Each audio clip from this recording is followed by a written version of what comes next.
नमस्कार सगळ्यांना, रागिनी किचनमध्ये सगळ्यांचं स्वागत आहे। आज आपण बनवणार आहोत तांदळाची खीर।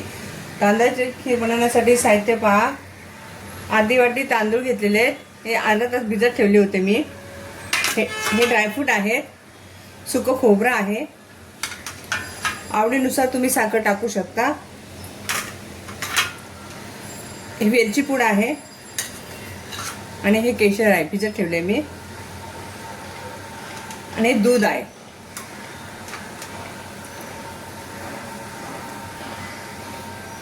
तसंच आपल्याला पाण्याचा पण वापर करायचा आहे आणि तूप।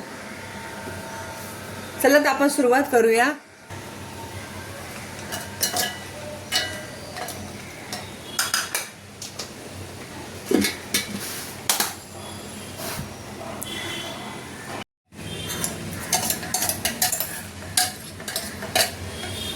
खोबरं आपण जाडसर वाटलेलं आहे, आता आपण वाटेत काढून घेऊया।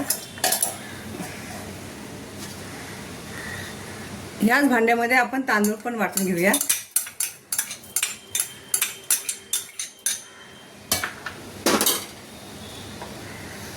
थोडंसं पाणी टाकते।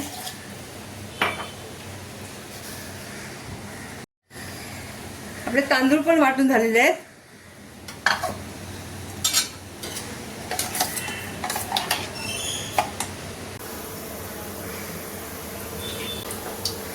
आता आपण ड्रायफ्रूट फ्राय करून घेऊया।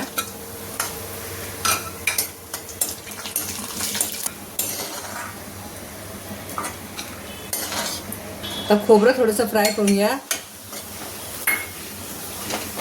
खोबरं थोडं फ्राय झालं की लगेच पाणी टाकायचं। पाणी जेव्हा उकळायला लागेल ना, तेव्हा तांदळाची पेस्ट टाकायची आपल्याला।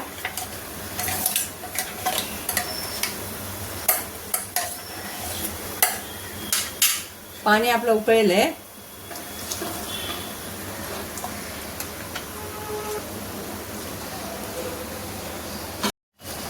साधारण 10 मिनिटं तरी छानपैकी शिजू द्या।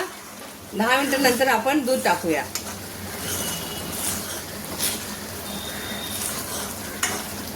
पहा आपली खीर किती घट्ट झालेली आहे। आता आपण दूध टाकूया। 10 मिनिटे झालेले आहेत।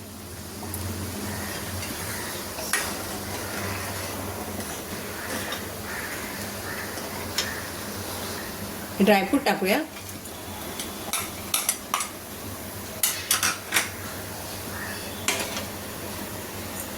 मिरची पूड,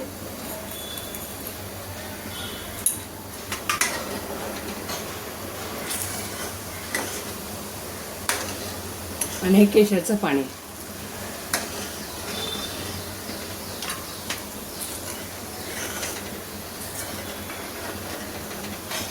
आता फक्त 5 मिनिटे उकळू द्या। 10 मिनिटे उकळली तर खूप घट्ट होणार खीर आपली, त्याच्यामुळे फक्त 5 मिनिटे। तर अगोदर आपण 10 मिनिटे दिलेले आहेत। आता फक्त 5 मिनिटे छानपैकी उकळून घ्या, आपली खीर तयार होणार। छानपैकी उकळी फुटलेली आहे, आपली खीर तयार झालेली आहे। पहा किती छान झालेली आहे। आपली छानपैकी खीर तयार झालेली आहे। आपण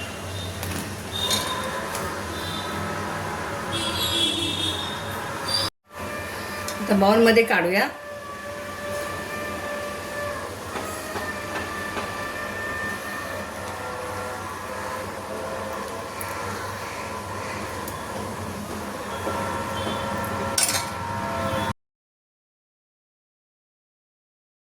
माझी रेसिपी आवडल्यास लाईक करा, शेअर करा, कमेंट करायला विसरू नका। थँक्यू।